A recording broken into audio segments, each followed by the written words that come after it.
नरेश सब लोग है। मैं पूना से हूँ। बेसिकली मैं एक इलेक्ट्रॉनिक्स इंजीनियर हूँ और मेरी वाइफ मेरे साथ हैं। ये एक स्कूल में प्रिंसिपल रही हैं, 27 साल ये प्रिंसिपल रही है और मैं कॉर्पोरेट सेक्टर में वाइस प्रेसिडेंट वगैरह कंपनियों में रहा हूँ। अब मैं इस बिजनेस में मतलब इस अभियान में आया क्यों? क्योंकि मेरे सामने एक मिशन है, मेरे सामने एक ध्येय है जिसको अचीव करना है। वो है कि अपनी देश की धरती को हमको बचाना है। आप एग्री करते हो?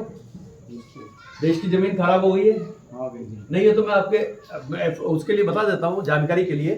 62% जमीन बंजर हो चुकी है, 62% जमीन बंजर हो चुकी है ऑलरेडी। तो हम कितनी जमीन में काम कर रहे हैं? केवल 40% जमीन पे हम काम कर रहे हैं। दूसरा जो प्रॉब्लम हो गया है कि जमीन बंजर हुई क्यों? उसका एक ही कारण है कि हमारा जो किसान है वो खेतों में क्या डाल रहे हैं? रासायनिक खाद। आप अगर खेतों में रासायनिक खाद डाल रहे हैं उसके कारण सब प्रॉब्लम हो रही है। तो दूसरा मिशन ये है कि जैविक भारत और स्वस्थ भारत। अब जैविक भारत का मतलब क्या समझते हैं लोग कि बाहर से जैविक प्रोडक्ट लाओ और डाल दो? ऐसा नहीं। जैविक भारत का मतलब ये है कि आपको केमिकल फ्री, केमिकल मुक्त भारत। अगर केमिकल खत्म हो गया इस देश से, अगर हमने केमिकल यूज करना बंद कर दिया तो अपने आप जो हमारी जो खेती है वो क्या हो जाएगी? जैविक हो जाएगी। और दूसरा, अगर खेती जैविक हो गई तो दूसरा क्या हो जाएगा कि हमको जो खाने को मिलेगा उसमें पौष्टिक तत्व ज्यादा होंगे, और जब पौष्टिक तत्व ज्यादा होंगे तो हमको हमारी सेहत कैसी रहेगी? अच्छी रहेगी। तो अगर एक हेल्दी इंडिया मतलब एक स्वस्थ भारत का निर्माण करना है तो सबसे बड़ा इशू जो है वो यही है कि किसान को अपने खेतों में केमिकल डालना बंद करना पड़ेगा। अभी जैसे मैंने आपको बताया था थोड़ी देर पहले कि मैं किसान नहीं हूं। मेरे पिताजी आर्मी में रहे थे, तीनों लड़ाई लड़े थे। मेरे वाइफ के पिताजी नेवी में रहे, उन्होंने भी तीनों लड़ाई लड़ी। तो हम कौन है? जय जवान जय किसान किसी एंगल से नहीं है। और मैंने कभी भी खेती की नहीं, क्योंकि हमारे घर में खेती है ही नहीं। और मैं कॉर्पोरेट सेक्टर में रहा, बड़ी बड़ी पोस्ट में रहा, मैं वाइस प्रेसिडेंट में रहा पोस्ट के अंदर मल्टीनेशनल कंपनियों में, तो अपने को कभी जरूरत भी नहीं पड़ी। पर 10 साल पहले जब ये सामने मेरे आया कि किसान बच सकता है तो मैंने सारे काम छोड़ के इस पे लग गया, क्योंकि किसान बचेगा तो हम बचेंगे। सही है कि नहीं? आप बोलोगे कि आप ये काम क्यों कर रहे हो? इस काम करने का कारण मेरा एक ही है कि किसान हमको क्या देता है? खाना देता है। अगर वो खाना जहर युक्त है तो हम बीमार पड़ेंगे ही नहीं पड़ेंगे। तो खाना जो है, अन्नदाता जो है हमारा, उसको अन्नदाता होना चाहिए, जहरदाता नहीं होना चाहिए। तो इसलिए वो जो जहर आप डाल रहे हैं अपने खेतों में वो कहीं ना कहीं बंद होनी चाहिए। तो यही एफर्ट लेके मैं पूरे देश में जाता हूँ, घूमता हूँ, फोन पे टच में रहता हूँ, बात करता हूँ कि मैं आप लोगों को बताऊं कि क्या खेती में एक्चुअली हो क्या है। आपको कुछ मालूम नहीं है ऐसा नहीं है, आपको सब कुछ मालूम है। पर क्या हुआ है, थोड़ा सा ट्रैक बदल गया है। और ट्रैक क्यों बदल गया है? क्योंकि उसमें किसी का फायदा है। सही है कि नहीं? सही है। किसी की जो प्रॉब्लम होती है ना, वो किसी ना किसी का फायदा होता है कि नहीं होता? अपॉर्चुनिटी बोलते हैं उसको। आप बीमार पड़े तो आप किसके पास जाते हैं? डॉक्टर पास। बीमार कौन पड़ा? हाँ, गए किसके पास? डॉक्टर पास। डॉक्टर क्या लेता है? तो डॉक्टर के लिए आपका बीमार पड़ना एक अपॉर्चुनिटी है कि नहीं है ना? अपॉर्चुनिटी। ऐसे ही हमारे देश का पानी प्रदूषित है। सही है कि नहीं? पानी प्रदूषित है, तब ये बॉटल शुरू हो गई सब जगह। पानी प्रदूषित है, उसके लिए मशीनें बन गई है, बहुत महंगी मशीनें मार्केट में बिक रही है। हवा प्रदूषित है, तो हवा के लिए भी मशीनें बन गई है। सही है कि नहीं? तो किसी ना किसी की प्रॉब्लम, किसी ना किसी की कमाई। सही है? अब मेरा बताइए, जमीन प्रदूषित हुई है? हुई है कि नहीं हुई? तो उसके लिए क्या बना है? एक मशीन बनी है उसके लिए जिसका नाम है लोहे का हल। सही है कि नहीं? आपके पूर्वज लोहे का हल चलाते थे कि लकड़ी का हल चलाते थे? लकड़ी, क्योंकि जमीन मुलायम थी। आपकी जमीन हुई हार्ड तो उसके लिए क्या बन गया? एक ट्रैक्टर बन गया। सही है कि नहीं? पर ये हवा और पानी प्रदूषित क्यों हुआ? क्योंकि जो केमिकल आप अपनी जमीन में डालते हो वो बह के कहां जाता है? पानी में, और फिर पानी हम पीते हैं, और वो हवा में उड़ के कहां जाता है? हवा में। तो सबसे ज्यादा प्रॉब्लम हुई कहां है? हुई ये है कि किसान अपने खेतों में केमिकल डालता है। यहां तक क्लियर है? अभी अगर आगे का अगर मैं आपको बताता हूं तो मैं आपके पहले आपकी जमीन के बारे में आपको बताऊंगा जो आपको मालूम है, पर मैं आपको क्लियर करना चाहूंगा। अब यहां ध्यान से देखना है आपको, ये आपकी जमीन है, क्या है ये आपकी जमीन है। कितना है ये? 6 इंच है। कितना है? 6 इंच। इसको बोलते हैं इंग्लिश में रूट जोन, और हिंदी में बोलते हैं सफेद जड़ें जहां बढ़ती है। कितने उसमें बढ़ती है? 6 इंच के अंदर। आज तारीख क्या है?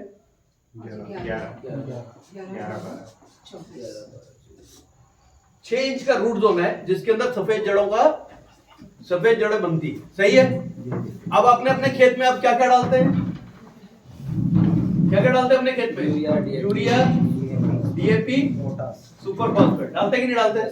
6 इंच का रूट है, अपने अपने खेत में क्या डालते हैं आप? यूरिया, डीएपी और सुपर फॉस्फेट डालते कि नहीं डालते? यूरिया, डीएपी और फॉस्फेट डाला जाता है। यूरिया में क्या है? नाइट्रोजन। क्या है? नाइट्रोजन है। Very good. यूरिया में पूछता हूं क्या, तो बोलते हैं यूरिया में यूरिया है। जबकि बोरे के ऊपर क्या लिखा हुआ है? नाइट्रोजन लिखा हुआ है। अब नाइट्रोजन कितना है? 46%। कितना है? 46%। 46%, 46% नाइट्रोजन है। Very good. बचा हुआ क्या है? फॉस्फेट।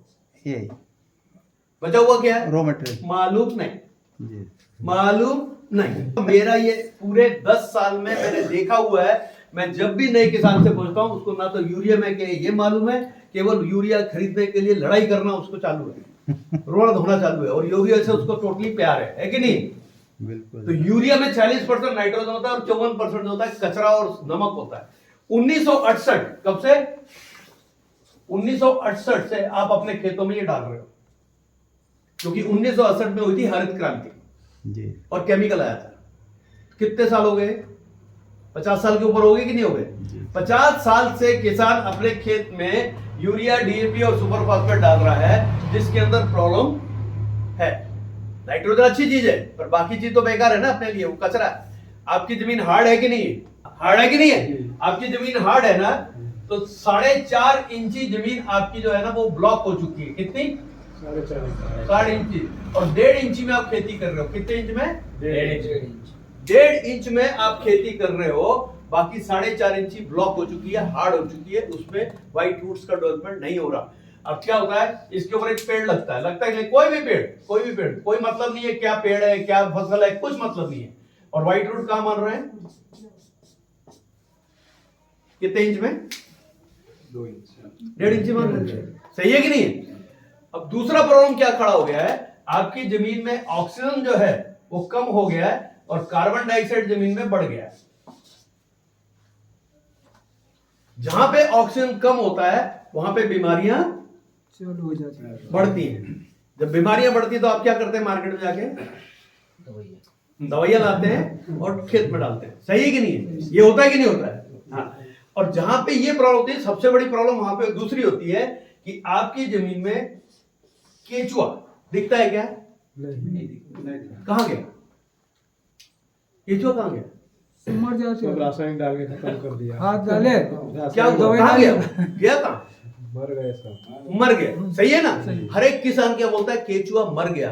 केचुआ मरा नहीं है, केचुआ 3 मीटर नीचे जाके सुप्त अवस्था में पड़ा है, सो रहा है।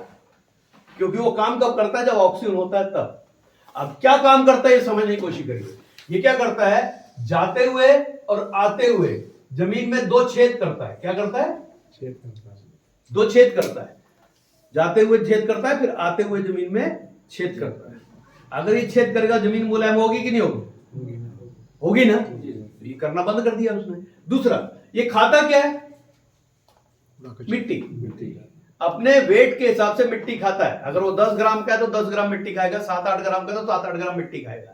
और एक दिन के अंदर एक केचुआ अपने वेट के हिसाब से मिट्टी खाता है, ड्रिल करता हुआ ऊपर आता है, ऊपर आके यहां पे क्या करता है? उसको निकाल देता है।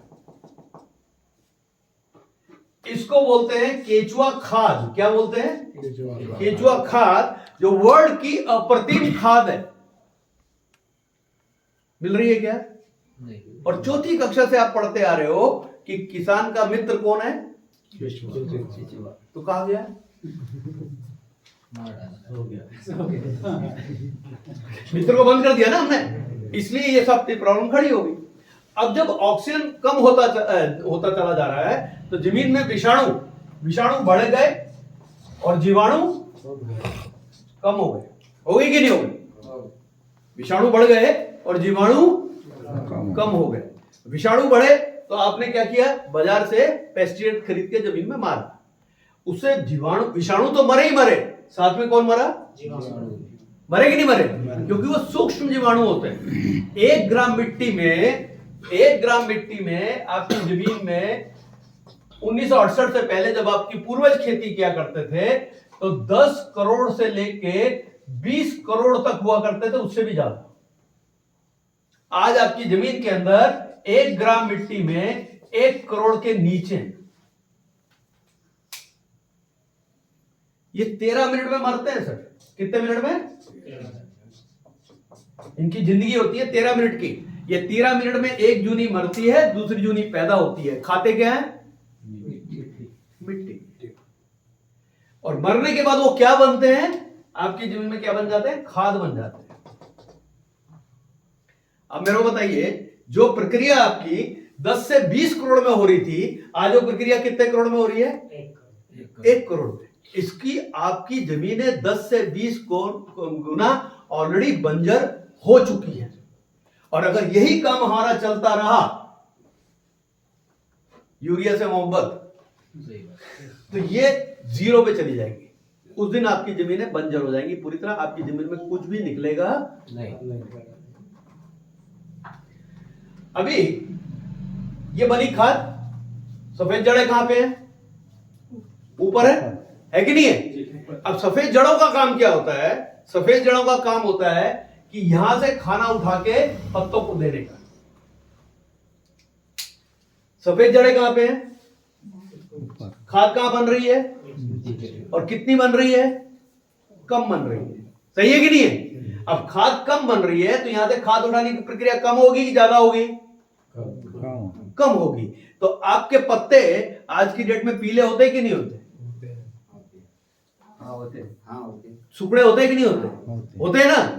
सुखड़े होते हैं, पीले होते हैं, पत्तों का काउंट कम होता है, पत्तों का साइज छोटा होता है, पौधे की ऊंचाई कम होती है। होती कि नहीं होती? तब उसके कारण सबसे बड़ा प्रॉब्लम आती है कि ऊपर से आने वाली जो ऊर्जा है, जिसको हम बोलते हैं हवा, पानी और सूरज, वो पत्तों पे बनती नहीं है। जब वो पत्तों पे नहीं बनती तो पत्तों पे खाना कम बनता है, तो फूल कम आते हैं और फल कम आते हैं। ऊपर से आने वाली ऊर्जा, इसका पैसा लगता है क्या? कुछ नहीं लगता। अब मेरा बताइए, जमीन का कंट्रीब्यूशन, जमीन को काम मतलब किसी भी पौधे को बढ़ाने के लिए कितना पता? 3.8%। कितना है? 3.8% है बस। आप बोलोगे 3.8% के लिए पूना से यहां आके काहे के लिए चिल्ला रहा है? बहुत कम है, बहुत कम है कि नहीं है? अब बताइए, आपके शरीर में एक हार्ट है, दिल है, ये वीक पड़ गया तो क्या? पूरा बॉडी वीक हो जाएगी।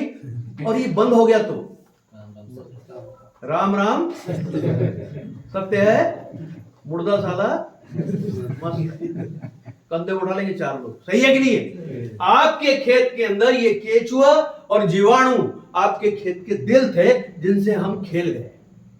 आप नहीं, आपको खिलवाया गया, क्योंकि किसी को पैसा कमाना था। सही है कि नहीं है? सही है। ये बताओ, ये बनाने वाले गरीब लोग हैं क्या? नहीं, नहीं, पैसे वाले हैं। वो करोड़पति हैं और मेरा किसान रोडपति है, क्योंकि वो खरीद के अपने खेत में डाल के खेतों को खराब कर रहा है, अपनी जमीन को खराब कर रहा है। हो रहा है कि नहीं हो रहा? 96.2, देखो 96.2, इतना 96.2% जो है ऊपर से खींचने की ताकत रखने के लिए, जिसकी कॉस्ट फ्री है। क्या है? उसका पैसा लगता नहीं है। अब मैं किसान का दुर्दैव बताता हूं आपको, सबसे बड़ा दुर्दैव। हवा में नाइट्रोजन कितना है? 78।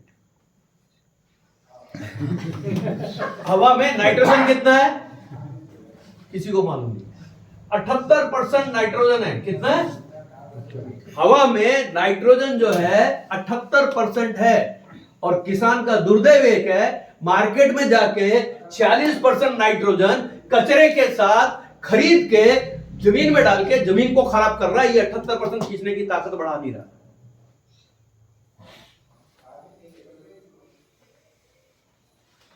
क्या करें? आपके सामने प्रॉब्लम है कि नहीं है? है ना? और इसके लिए क्या एफर्ट है मालूम नहीं, किसी को कुछ मालूम नहीं। देखिए चलिए, सारी सिचुएशन बराबर हो जाती है। केचुआ एक्टिव हो जाता है तो क्या होगा? आपको केचुआ खाद मिलेगी। और दूसरा क्या होगा? दूसरा जो सबसे बड़ा काम होगा, ऑक्सीजन जो है वो बढ़ने लगेगा और कार्बन डाइऑक्साइड कम हो जाएगा।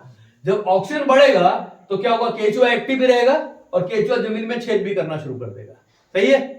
और सबसे ज्यादा यहां होगा कि विषाणु कम हो जाएंगे और जीवाणु बढ़ जाएंगे। अगर जीवाणु बढ़े तो ये प्रक्रिया ज्यादा होगी कि नहीं होगी? 13 मिनट वाली। और 13 मिनट में प्रक्रिया ज्यादा होगी तो यहां खाद ज्यादा बनेगी। और जब खाद ज्यादा बनेगी और जमीन मुलायम होगी तो सफेद जड़ें नीचे तक आएंगी। और सफेद जड़ें नीचे आए तो यहां से खाना उठाने की प्रक्रिया बढ़ जाएगी। खाना उठाने की प्रक्रिया बढ़ी तो आपके पत्ते डार्क ग्रीन होंगे कि नहीं होंगे? पत्ते आपके हरे होंगे, पत्तों का साइज बड़ा होगा, पत्ते चौड़े होंगे, पत्तों का काउंट ज्यादा होगा, पौधे की ऊंचाई ज्यादा होगी। अगर ये सब ज्यादा होगा तो यहां से खींचने की ताकत और बढ़ जाएगी। खींचने की ताकत बढ़ेगी तो यहां खाना ज्यादा बनेगा, पत्ते पे खाना ज्यादा बनेगा तो फूल ज्यादा आएंगे और फल ज्यादा आएंगे। कोई अधिकारी बताता है क्या आपको? क्योंकि उसकी दुकान बंद हो जाएगी। ये प्रॉब्लम है कि नहीं? और ये सॉल्यूशन भी है कि नहीं? अब मैं आपसे पूछता हूं, ये अगर करना है तो आज आपके पास सॉल्यूशन क्या है? आप केमिकल छोड़ना चाहते हैं? मैं केमिकल छोड़ना चाहता हूं। अगर नहीं बोल रहे ना सर, नहीं बोल रहे ना, तो आने वाली जनरेशन जो है ना वो आपको छोड़ेगी नहीं। केमिकल छोड़ना ही पड़ेगा किसान को। इसलिए एक बार सब जोर से बोल दिए कि मैं केमिकल छोड़ना चाहता हूं। बोल दीजिए। मैं 65 साल का हूं साहब, मैं इतना चिल्ला रहा हूं, यहां जवान बैठे हुए देख रहे हैं मेरे पे। केमिकल छोड़ना चाहते हैं? हाँ, ये हुई ना बात। केमिकल छोड़ना चाहता हूं ऐसा बोलो तो मैं बताता हूं आप कहां जाना चाहते हो। जैविक खेती पे? यस और नो? क्या सोल्यूशन है आपके पास? क्या सोल्यूशन है आपके पास? आपके पास सोल्यूशन एक है। क्या है? बोलो। गोबर की खाद है कि नहीं है? है कि नहीं है? सर। जानवर कितने लोगों के पास है? नहीं, हाथ खड़ा करो, हाथ खड़ा करो। मैं बता रहा हूं, जानवर कितने लोगों के पास है? Very good. देसी गाय कितने लोगों के पास है? देसी गाय को रखते कहां है? घर के आपके पूर्वज शेड में रखते नहीं थे, उस खुले में चराते थे। जानवर जो देते हैं खाद, उसको जानवर को क्या खिलाते हो? भूसा चारा खिलाते। उसमें क्या डालते हो? उसमें क्या डालते हो? आपकी मोहब्बत यहाँ जगेगी ना, उसमें क्या डालते हो? और कोई भी जानवर अगर केमिकल खाएगा तो केमिकल निकालेगा ना सर। हाँ सही है ना? तो फिर अपन क्या कर रहे हैं एग्जैक्टली? गोबर की खाद सोल्यूशन है, मैं भी मानता हूं। अगर मोदी जी चिल्ला रहे हैं, देवव्रत जी चिल्ला रहे हैं, योगी जी चिल्ला रहे हैं, तो मैं भी मानता हूं। मैं मना नहीं कर रहा गोबर की खाद पे मत जाओ, पर आप गोबर की खाद का सोल्यूशन ठीक से नहीं कर रहे हैं। आपको जो बताया जा रहा है वो गलत बताया जा रहा है। फिर भी गोबर की खाद सोल्यूशन नहीं है, मुश्किल है। अच्छा ठीक है, चलिए फिर भी एक और बात मान लेते हैं। केमिकल छोड़ने की तैयारी है? गोबर के खाद पे जाने की तैयारी है? हाथ खड़े करो। कितने साल आपका प्रोडक्शन नीचे जाएगा? हाथ खड़े करो। गोबर की खाद पे आने के बाद कितने साल तक आपका प्रोडक्शन नीचे जाता है? एटलीस्ट 3 साल तक। कितने साल तक? 3 साल। चलेगा आपको? घर में खाना पीना नहीं आएगा, चलेगा, कोई फर्क नहीं पड़ता है। ऐसा नहीं होता है सर। आज किसान मुश्किल में है। अगर 3 साल प्रोडक्शन नीचे गया ना तो किसान सीधा लटक जाएगा। होगा कि नहीं होगा?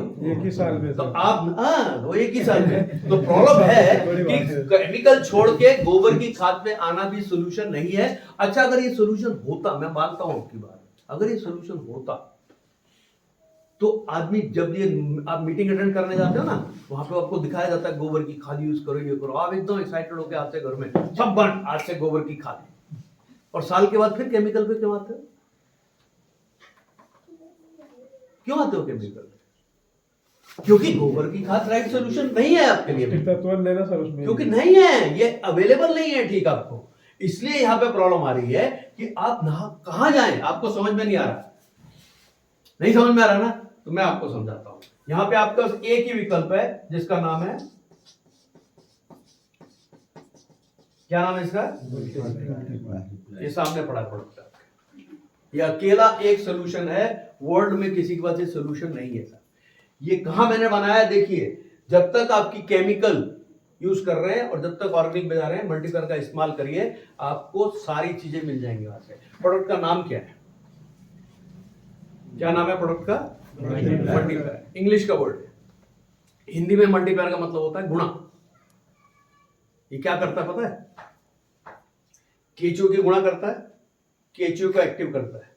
केचुआ एक्टिव होता है तो ऑक्सीजन की गुणा होती है, ऑक्सीजन की गुणा होने से क्या होता है? जीवाणु की गुणा होती है, जीवाणु की गुणा होने से यहाँ खाद ज्यादा बनती है, खाद ज्यादा बनती है और व्हाइट रूट नीचे तक गुणा होती है, तो नीचे तक आते हैं, ये खाना उठाने की प्रक्रिया बढ़ती है, पत्तों के ऊपर फोटोसिंथेसिस बोलते हैं इंग्लिश में, हिंदी में प्रकाश संस्करण बोलते हैं, ये ज्यादा होता है, ज्यादा होने से पत्तों पे खाना ज्यादा बनता है, उसकी गुणा हो जाती है, फूलों की गुणा हो जाती है, फलों की गुणा हो जाती है, बस इस प्रोडक्ट का कोई काम नहीं, यही काम है। 13 साल लगे इस प्रोडक्ट को बनाने में। कितने साल? 13। 2001 से शुरू हुआ था, 2013 तक इस पर रिसर्च हुआ है, उसके बाद ये प्रोडक्ट मार्केट में आया 2014 में।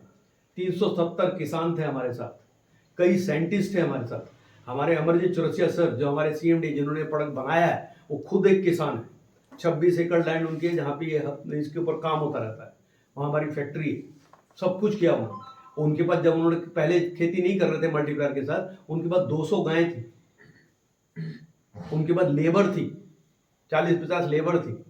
तब उन्होंने ये सोचा कि मैं एक किसान बड़ा हूं, मेरे पास 200 गाय रखने की ताकत है, मेरे पे 40-50 लेबर रखने की ताकत है। सीताफल का बिजनेस करते थे, प्योर ऑर्गेनिक, और बॉम्बे में बेचते थे। छोटे किसान के पास ये है क्या ताकत? नहीं। और 80% छोटे किसान हैं, 1 एकड़ 2 एकड़ और 5 एकड़ के बीच में, सही है ना? वो किसान के पास तो काम है नहीं। तो सर ने रिसर्च चालू की, और आज जब सर ने रिसर्च करके प्रोडक्ट हमको दिया, फिर हमने उसका प्रचार प्रसार पूरे देश में चालू किया। जैसे मैंने आपको शुरू में बताया, पूरे देश में प्रचार प्रसार चालू किया। आज कई लाखों लोगों के साथ है, मेरे साथ कई लोग हैं जो सामने बैठे हुए हैं, जो आपके ये लोग भी मेरे साथ प्रचार प्रसार कर रहे हैं, क्योंकि हमारे दिमाग में एक ही चीज है कि हमारा किसान के साथ ये यूरिया डीएपी बंद होना चाहिए, सुपर फॉस्फेट और पेस्टिसाइड बंद होना चाहिए। अब से बताता हूँ आपको, किसान मार्केट में 2 ही चीजें ढूंढ रहा है, क्या पता है? या तो खाद या दवाई ढूंढ रहा है कि नहीं ढूंढ रहा? उससे कई बार मल्टीप्लायर के बाद ये दवाई आपकी कैसे काम करती है ऐसे पूछता है, जबकि ये दवाई है ही नहीं। ये खाद बनाने की प्रक्रिया चालू कर रहा है आपकी जमीन में, जो आपके पूर्वजों के साथ थी, आज आपके पास नहीं है। आपके पूर्वज खेती ऐसी करते थे, वो डालते थे क्या कुछ? उनको मालूम था ये? नहीं मालूम। उनको 18 घटक मालूम थे क्या? हाँ, तभी तो वो बोल रहे कि उनको क्या मालूम था, उनको तो कुछ मालूम ही नहीं था, पढ़े लिखे नहीं थे। हम पढ़े लिखे होकर बेवकूफ हो गए, वो पढ़े लिखे नहीं थे, हमसे अच्छी खेती करते थे। आपके गांव में आज भी अगर कोई बुजुर्ग है उससे पूछो, ये आपको बताएंगे, वो है कि नहीं? आज भी अगर कोई बुजुर्ग होंगे, बुजुर्ग नहीं होंगे ऐसा नहीं है, होंगे, और उनसे पूछो जाके तो बताएंगे कि भैया खेती ये होती है, खेती ये नहीं है जो हम केमिकल के साथ कर रहे हैं। अभी दवाई चाहिए, दवाई चाहिए कि नहीं चाहिए? हाँ, नहीं चाहिए, पर दवाई लगती तो है ना, क्योंकि क्या होता है, आपसे अगर मैं बीमारियां पूछूंगा ना, आप फटाफट बीमारियों का नाम लोगे। फंगस आता है, टुंगस आता है, मुंगस आता है, पकबस आता है, आता कि नहीं आता है? पहले बीमारी लाई जाती है, फिर उसका नाम दिया जाता है, फिर उसके ऊपर एक दवाई बनाई जाती है, फिर वो बेची जाती है, और फिर उससे पैसा कमाया जाता है। आपके सामने बहुत बड़ा एग्जाम्पल है, कोरोना बीमारी थी? नहीं, डर था। एक डर था जो आपके दिमाग में डाला गया, और उसके कारण क्या बनाया गया? दवाई। कई लोग तो जाके ऐसे ही चटक गए, उनको कुछ भी नहीं था, और हम और आप बच क्यों गए? क्योंकि हमारी प्रतिकार शक्ति अच्छी थी। सही है कि नहीं? ऐसे ही अगर आपकी जमीन में मल्टीप्लाई डायरेक्ट डलता रहा तो एक ना दिन आपकी जमीन की प्रतिकार शक्ति अच्छी हो जाएगी। जमीन की प्रतिकार शक्ति होगी तो प्लांट की प्रतिकार शक्ति अच्छी होगी। अगर जमीन और प्लांट की प्रतिकार शक्ति अच्छी होगी तो अगर बीमारी या कीड़े आएंगे तो नुकसान कर पाएंगे क्या? नहीं कर पाएंगे। तो आपको अपने पौष्टिक तत्वों को बढ़ाना है, बाकी कुछ नहीं। अभी यहां देखिए, यहां पे जो खाना बन रहा है, एक चीज है जिसका कंट्रोल आपके हाथ में नहीं है, बताता हूं मैं आपको क्या है। सकिंग और कटिंग के कीड़े, रस चूसने वाले कीड़े, क्या नाम है उसका? नाम लो ना, उसका नाम है ना एक अच्छा। एमपी में नाम क्या है रस चूसने वाले कीड़ों का? इल्ली। इल्ली नहीं, रस चूसने वाले कीड़े। रस चूसने वाले कीड़े जो आपके पत्तों में जाते हैं, छेद करते हैं और रस चूस लेते हैं, वो है कि नहीं है? थ्रिप्स और मकड़ी। है कि नहीं है वो? तो रस चूसने वाले कीड़े आपके पास ज्यादा आएंगे या कम आएंगे? ज्यादा आएंगे, क्योंकि जहां माल होगा वहां चोरी ज्यादा होगी ना। यस और नो? आपके घर में चोर आया, उसने पूरा घर छान मार दिया, पैसे नहीं मिले, तो परेशान हो जाएगा कि नहीं हो जाएगा? वो 10-15 रुपए रख के जाएगा तो कुछ तो रखा कर, चोरी करने का मजा ही नहीं आया। ऐसे ही ये यहाँ पे रकिंग कटिंग के कीड़े ज्यादा आएंगे। अब जब सकिंग कटिंग के कीड़े आएंगे तो उसकी कंट्रोल के लिए आपके पास क्या है बताइए मैडम? कीड़े मारने की दवाई है कि नहीं? पहली बार लेके आते हैं उसकी कीमत कितनी होती है? 800 रुपए। और दूसरी बार जो 15 दिन के बाद दोबारा आता है वो, तो फिर कितने की आती है दवाई? 1400 1500 1600 तक चली जाती है। और फिर अगर उसके बाद तीसरी बार आ गई तो फिर कितने की दवाई लगती है? 3500-4000 की। 8000 की तक की दवाई आती है कटिंग सकिंग के कीड़ों को कंट्रोल करने के लिए, है कि नहीं? आपके पास उसको कंट्रोल करने का कोई तरीका नहीं है। कंपनी के पास एक और प्रोडक्ट है जिसका नाम है नारायण अस्त्र। क्या नाम है? नारायण। हाँ, यहाँ पे नारायण अस्त्र है। इसका नाम क्या है? इसका नाम क्या है? नारायण अस्त्र। नारायण अस्त्र जो प्रोडक्ट है, इसका जैसा नाम है वैसे ही काम करता है। वो कीड़े मारता नहीं, पर कीड़ों का कंट्रोल में ले आता है कि अगली बार वो कीड़ा जब आता है तो उसमें उतनी ताकत होती नहीं। इसका नाम है नारायण अस्त्र।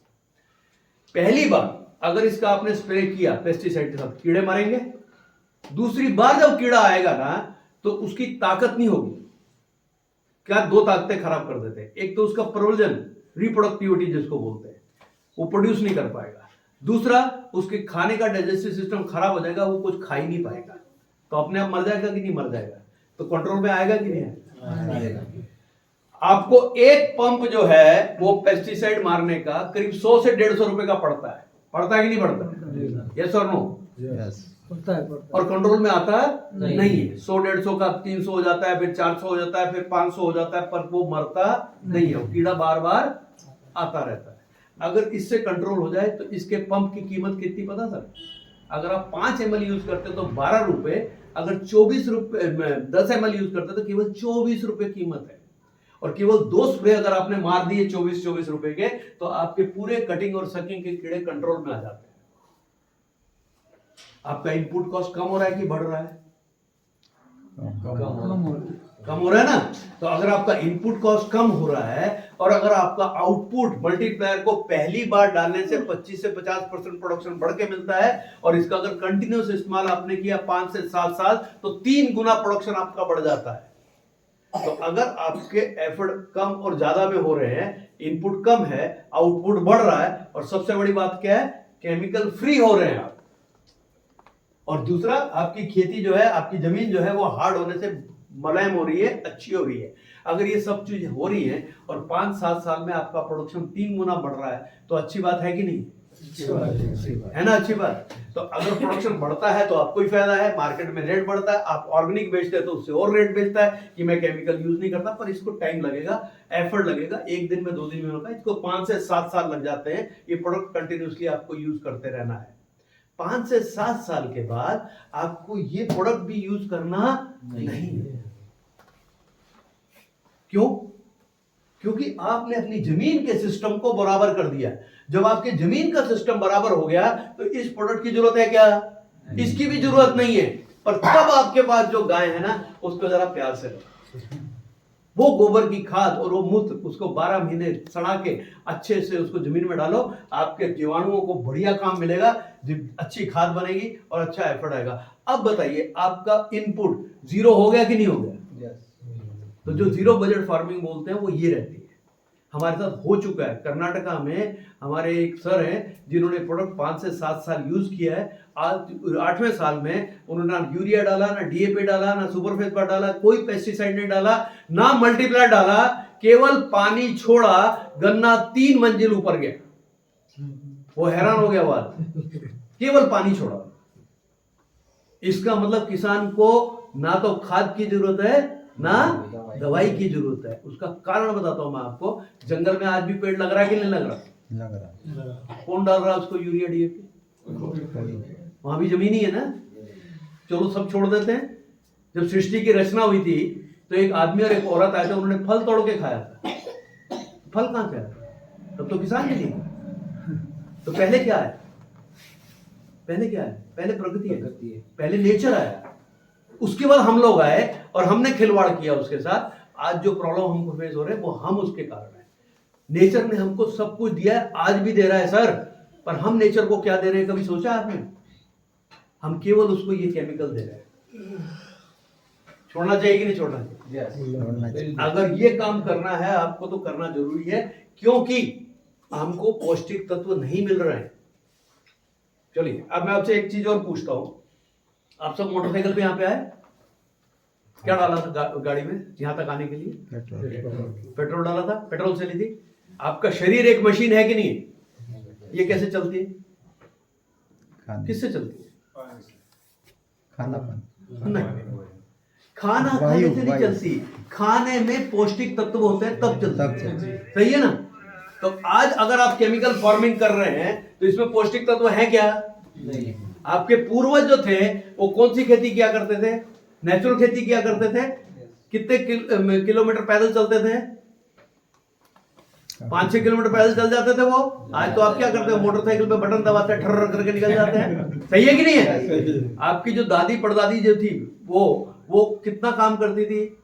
चक्की खुद चलाती थी, घर के पूरे काम करती थी, कपड़े धोती थी, खाती ज्यादा थी और खाते ज्यादा थे कि नहीं थे?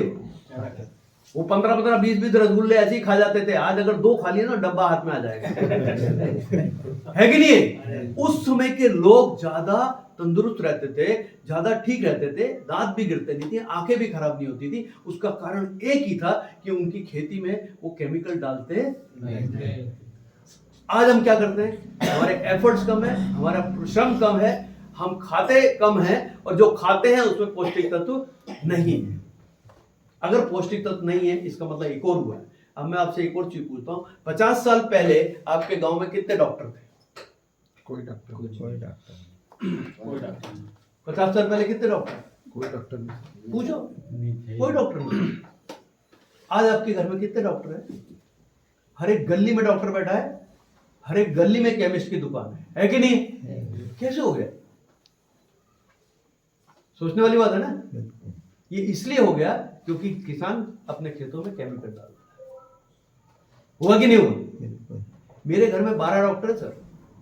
मेरा पूरा खानदान डॉक्टरों का है, मैं अकेला इंजीनियर हूं। सबकी 3-3 मंजिल की कोठी है, बहुत पैसा कमाते हैं। वो तो रोज बोलते हैं कि केमिकल और डाल सही है ना? तो ऐसा जो हुआ है उसका कारण केवल और केवल ये है। इसके लिए साहब ने हमको एक और प्रोडक्ट दिया जो यहाँ पे नहीं दिख रहा है। संपूर्णम करके एक प्रोडक्ट है। संपूर्णम है क्या? संपूर्णम करके एक प्रोडक्ट है जो आपको अगर 2 चम्मच रोज खा लेते हैं, जब तक ये मल्टीप्लायर के कारण आपकी पूरी खेती जो है केमिकल फ्री नहीं होती, तब तक उसका सेवन करते रहिए। अगर आप इसका सेवन करेंगे तो क्या होगा?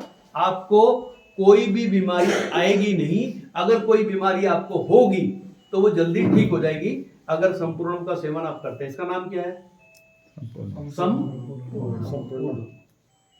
इसमें सारे वो हैं कंटेंट जो आपके शरीर को चाहिए। अब कुछ लोग बोलते हैं किसान को ये मत बताओ क्योंकि हम खेती के बारे में बताने हैं। मेरे बताओ सबसे ज्यादा बीमार कौन पड़ रहा है? एक मिनट सर, याद रखिए, सबसे ज्यादा बीमार कौन पड़ रहा है? किसान पड़ रहा है ना। केमिकल किसकी बात है? कोई जमाना था हम शहर छोड़ के कहाँ आते थे? किसानों के पास आते थे, खेतों में आते थे, क्योंकि हमको फ्रेश एयर चाहिए थी। आज क्या हालत है? गांव में नहीं आना चाहते लोग, नहीं है। क्योंकि वहां पे केमिकल का स्प्रे होता है कि नहीं? ये प्रॉब्लम पलटना है, सब चेंज करना है। तब तक जब तक मल्टीप्लायर ये काम नहीं करता, तब तक आप संपूर्णों का सेवन करिए, तो आपको कोई भी बीमारी आएगी नहीं। मेरी उम्र 65 साल है, मैडम 61 है, देश भर में घूमता हूँ, रोज 3-3 लेक्चर करता हूँ, खाना भी नहीं खाया तब भी चलता है, कोई प्रॉब्लम नहीं आती। कुछ भी खिला दो, कुछ भी कर दो, पर इसका 2 चम्मच खा लेता हूँ, रोज ठीक हो जाता हूँ। इसकी 2 चम्मच कितनी है पता है? 32 रुपए। कितनी कीमत है 2 चम्मच की? 32 रुपए। अब मेरे बता, इसकी कितनी कीमत है?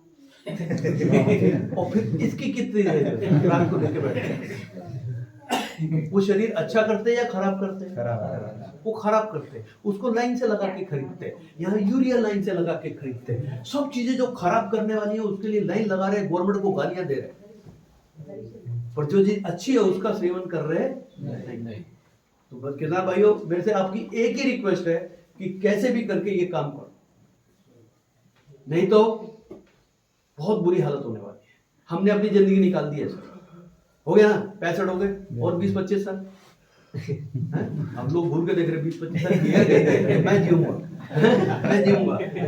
अगर मैं 20-25 साल जीता हूं और होता है प्रचार प्रसार करते हैं, आने वाली जनरेशन जो है ना, अगर ये चलता रहा ना, तो विकलांग और मंद बुद्धि पैदा होगी।